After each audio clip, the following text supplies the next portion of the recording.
Hey guys, Ramblin Bob here again with another update with the EB3A from Bluetti. Okay, now this is a sponsored review, of course, because they sent me this, and I want to get out all the information as I can. So we have, let's see, 1, 2, 3, 4, 5, 6, 7, 8, 9, 9 more questions from the subscribers. Okay, so a lot of people send me questions because they've never used this technology before, and something of this size is a good way to learn. Don't go out and buy some huge system if you don't know what you're doing, because you're going to be let down or really lack of money quick. Okay, let's see. Number 1 here. Can I charge and discharge this unit at the same time? Absolutely. This has what's known as a charge through feature. Now, a lot of people confuse UPS with charge through. UPS stands for Universal Power Supply.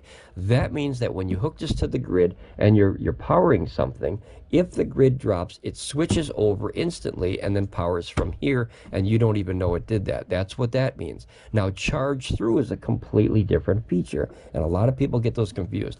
Charge through means if I charge from here, which is the grid, into the system, while it's charging, I can also use some of that energy to power something else. Yes, you can. So the short answer is yes. Up to obviously what you're bringing in. Like if this was at 1% and you're bringing in 300 watts, I wouldn't recommend using more than 250 or something to to power something, because otherwise the battery will never fill. So you always want to have a little bit left over from what you're bringing in, so you can charge your battery if your battery is very low. I think that's important, because you don't want to kill the battery cells, guys. These are supposed to work for about I think it's like 9.6 years. Everyone rounds it up to about 10, and that's if you cycle it every single day, 365. And I don't think anybody, even me, I don't cycle these every day. I try, but boy, that's a lot of cycling to go through a battery. Okay, let's see. 14, can I have more than one AC item on at a time? Absolutely, guys. There's 2 ports, right? So basically, you can have as many items as you need or want up to that 1200 watt output AC level. So if you had, say, 600 coming out of this one and 600 coming out of this one, even though this is only 268 watt hour, so I'd recommend, actually it's only 600, and then the powerlifting puts it up to 12. So you can have as many as you want to go up to 600 watts, but remember, that's not going to last very long, guys. There's not much battery in this little guy. So say you had 200 on this side or 200 on this side, or you had an extender on here where you can put like 100, 100, 100, 100, 100. You get the idea. So up to 600, and then only when you need, like those 2 features, the turbocharging and the powerlifting, guys, I personally recommend, not on behalf of Bluetti, this is my own opinion, I only recommend using those when you absolutely need to and have to, because the powerlifting can actually damage a unit over time, because you're really putting a strain on it, and bringing 1200 watts AC output of a little battery like this is definitely going to strain these. Imagine if you went outside and picked up a huge rock, right? And the rock was 300 pounds, and you just kept picking it up. Your arms and back is going to be burnt out in no time. That is a lot of pressure for the muscles of your body. Okay, let's see, next one. Can I leave it plugged in all the time? Short answer is yes. It has a built-in UPS, so you can leave it to the grid. I tested this, and this uses approximately 5.9 watts while plugged in all the time, and that's because the circuitry of the UPS or the screen takes about 5.9 watts per hour to keep everything kind of in standby, ready to go until you need it. So keep that in mind, guys. If you're camping or something like that, well, I suppose you wouldn't have it plugged into a grid if you're camping, but if you have this plugged in all the time, that little 5.9, let's round it up to 6. Let's do 6 times 12 is 72, so that's 144 watt hours a day that you're going to eat from your grid by having this plugged in all the time. So just keep that in mind.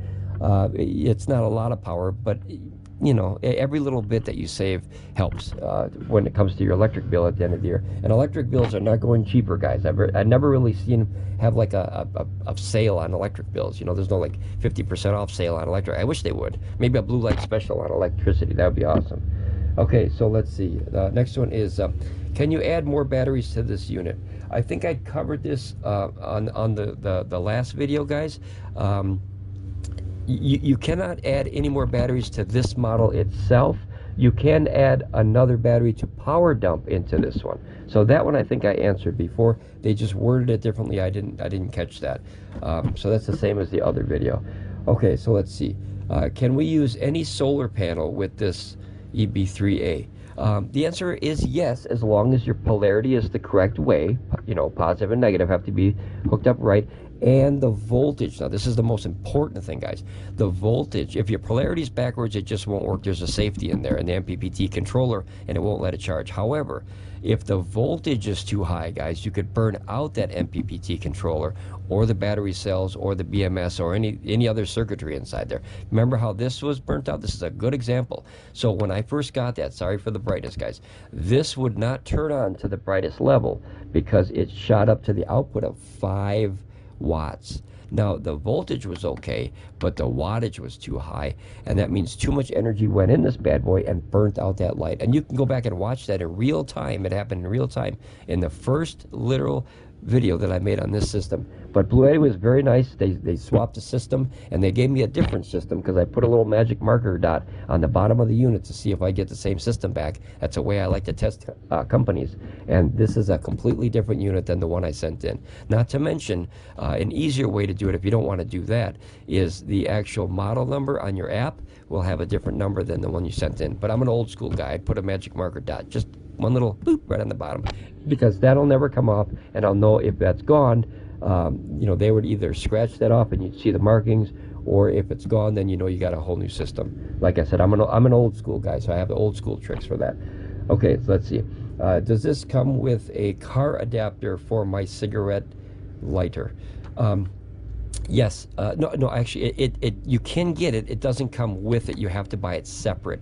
I think even Tim on the live stream made a mistake of saying it came with this, because, you know, they have so many power stations that Tim does get confused because, you know, they have like 20 power stations. For him to remember all that knowledge, I give him credit, because that is a heck of a workout for your brain. Guys, this only comes with the MC4 to the barrel connector, so you can do your solar, and the power adapter cord, if you will, because remember the charger brick is inside here. So it only comes with those two, and then a instruction card, a warranty card, and then a quality control sticker. It doesn't come with any other cables, at least the one that I got.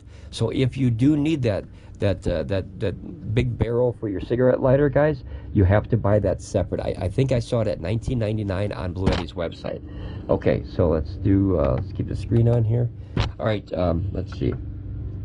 Can you carry this as a carry-on on an airplane? Guys, short answer, absolutely not. Do not bring power banks on an airplane, guys, for obvious reasons. TSA will take it away from you, or you'll get confiscated, because they have no idea what your intentions are with a huge amount of stored energy. Just no, don't do it. Bad idea. Okay, so let's see. What is the distance? What is the max distance for the Bluetooth? We calculated this up to about 20 feet, and then it has trouble. Now that'll obviously vary depending on the variables of where you're in. We were able to go through 2 walls, so between my shop and another room is a bathroom, and the bathroom has 2 walls that divided us when we tried the Bluetooth, and it did work. But that's about, let's see, the bathroom was about maybe 6 feet across, and then 2 walls that are possibly 8 feet thick. And of course, it all depends on what they're made of, guys. Like, these are just basic walls with just wood and drywall and stuff like that. But if you get in a situation where it's like, you know, steel walls or steel beams are very, very thick, or concrete, guys, those signals don't like to go through that very much, okay? So I would say at the max safe distance is about, I agree with the instructions, maybe 15 or 16 feet at max, and then maybe a little bit more from that. So you can't like go across the entire campground and then, you know, hit your phone and, you know, turn on or off something, you know, all the way across the campground. So you got to be pretty close. And that's a good thing too, because if somebody were to hop in your system and start, you know, monkeying with it, if they got lucky enough to pick your system and it was waiting for Wi-Fi and they just hopped down with the same app, right? And remember, this you can use offline, so you don't have to register it. You just hop on right away and then start monkeying with someone else's stuff. All right, so let's see. I can't get my phone to charge on the wireless on the top of the unit. Okay, guys, so this is a really simple overlooked thing. There's, I think it's 3 things that I always check, and you know they're very simple. That they're so simple that you overlook them. Number 1, make sure that you have the DC on when you put your phone up there. As silly as that sounds, so many people just buy a box like this, they plop a phone up there like that and go, hey, it doesn't work. Well, you have to turn it on. There's otherwise you'd be wasting energy for no reason. So there's a safety thing to where you turn it on and then it allows the output energy to go out of there. Okay, 2 is the casing on your phone. I know this isn't a phone, I don't have a phone with me, but the casing on your phone is made of plastic or other things like possibly even rubber, and sometimes the energy cannot flow through the wireless air, right, to get to the battery because the casing or the rubber or whatever you have it, like what's it called, OtterBox? My wife has an OtterBox on her brand new phone, and this actually goes through the OtterBox. And the OtterBox is not a joke. That's a pretty good thing. Like you could take your phone and toss it down a flight of stairs. Don't do that, but you could with the OtterBox because it's a pretty tough little box.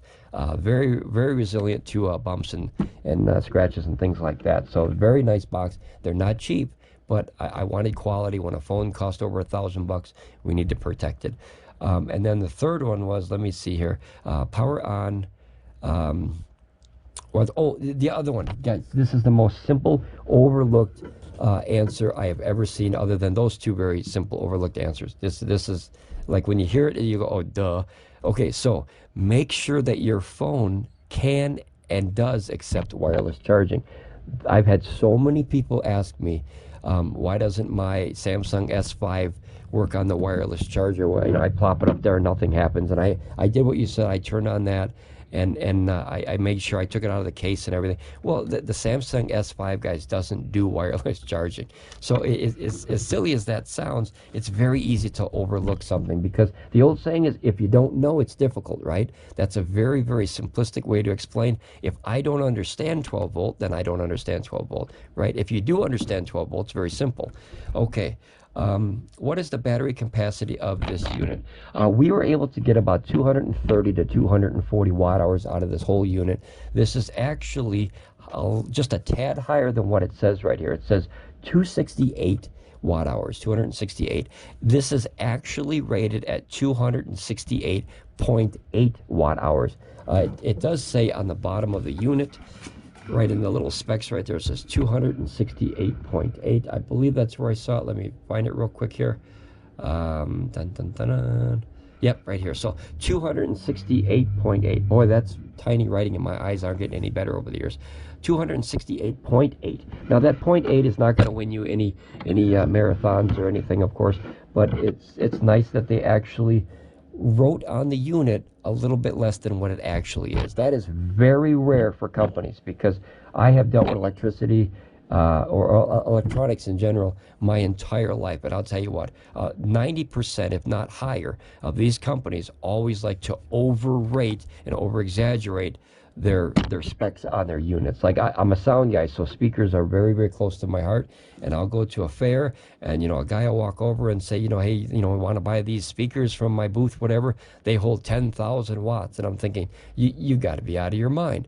10,000 watts. Let me hook it to an old Carvin amp or an old Harman amp, or a tube amp, and let me put 1,000 real watts into that speaker, and I'll put your cone across the street, because there's no way that speaker is going to hold 10,000 watts. Maybe for 100 millionth of a millisecond it would, but who's going to listen to music that short? So yes, I was very excited to actually see that the battery pack chemistry is actually a little bit higher than what they put on there. They could have very easily have put 269 watt hours, and I wouldn't have complained. I know it's a very small thing, guys, but that's very positive, and other companies need to start doing that. You guys remember the Harbor Freight panels that I buy?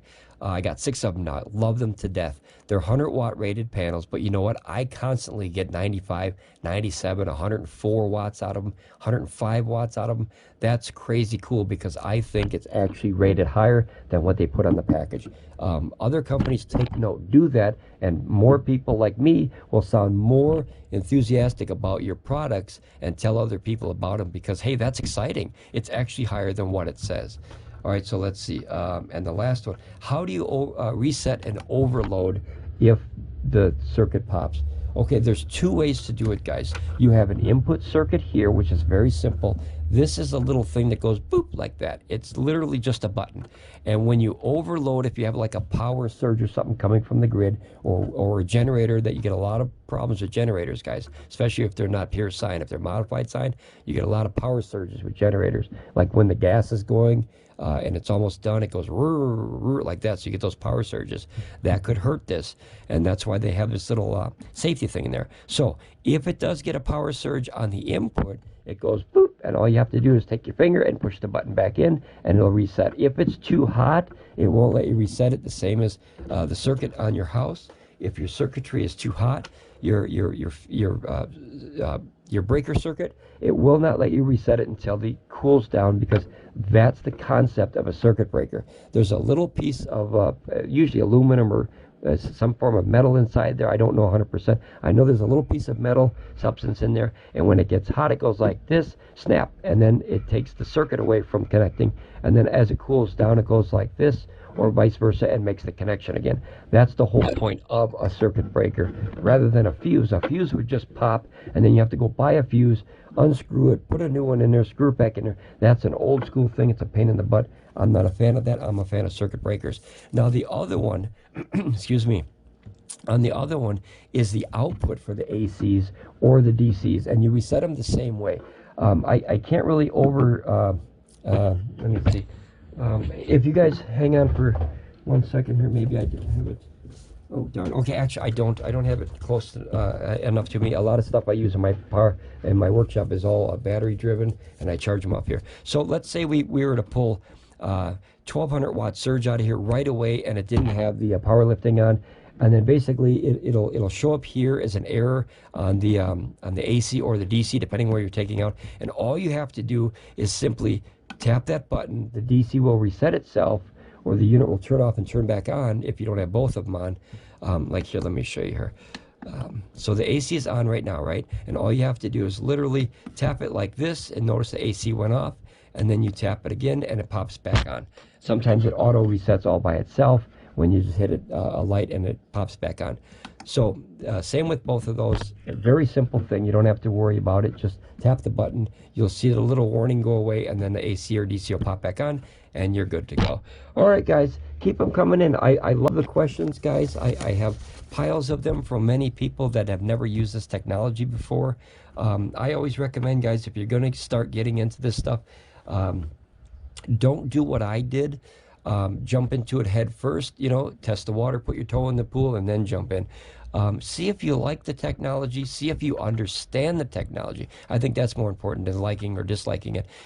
Make sure you fully understand how this stuff works. I've had so many people ask me, hey, Rambling Bob, I have 1,000 watts of solar panels. Can I hook it up to here? Well, sure, but you'd be throwing your money away, because it only takes, a couple hundred input anyway. So why would you have a 1,000 watts of solar panel plugged into here? That it's kind of a bad idea, because you just throw your money away. So understand the technology before you jump in and test something. And if you decide that these things are nice for you and they're right for you, you want to try them, guys, buy a small one. Buy a very small one, spend a couple $100 on this one, or the Pecron, or there's many systems out there. Buy something small, learn how to use it properly, and then see if you want a bigger unit or more power or something like that. I'll give you a prime example. Say you just got your driver's license, okay, and you went out and you go, Mom, I want to buy a Dodge Viper.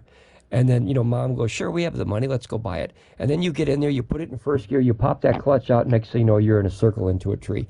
The problem is there's so much power in a car like that, and you're not ready to understand it or use it, that it's not a good idea to buy a Dodge Viper, guys. I'm not a fan of any car in particular. I just use that because when I was a kid, I drove a Dodge Viper, and I spun in a circle, and luckily I was in a test facility on a parking lot. because that could have really ended up bad. And I was a young kid, but you know, that's young boys and their toys and their power always, you know, goes crazy. You know, I want the most power, the most power. Hey, there's a tree there, you know. So go slow with this technology, guys. Don't jump into it and buy yourself a 30,000 watt hour rack system or server rack and an all-in-one, and you know, the 5,000 watt inverter. And all.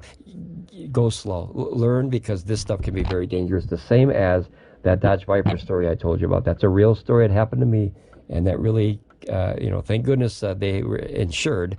But I would never do that again unless I went slowly. So you get in that Ford Festiva or that Pinto, learn how to drive a car, you know, that Ford Escort, and then work your way up to that Lamborghini or Dodge Viper. All right, guys, ramble on, be safe, and I'll see you next time on Ramblin Bob Reviews. Bye, guys.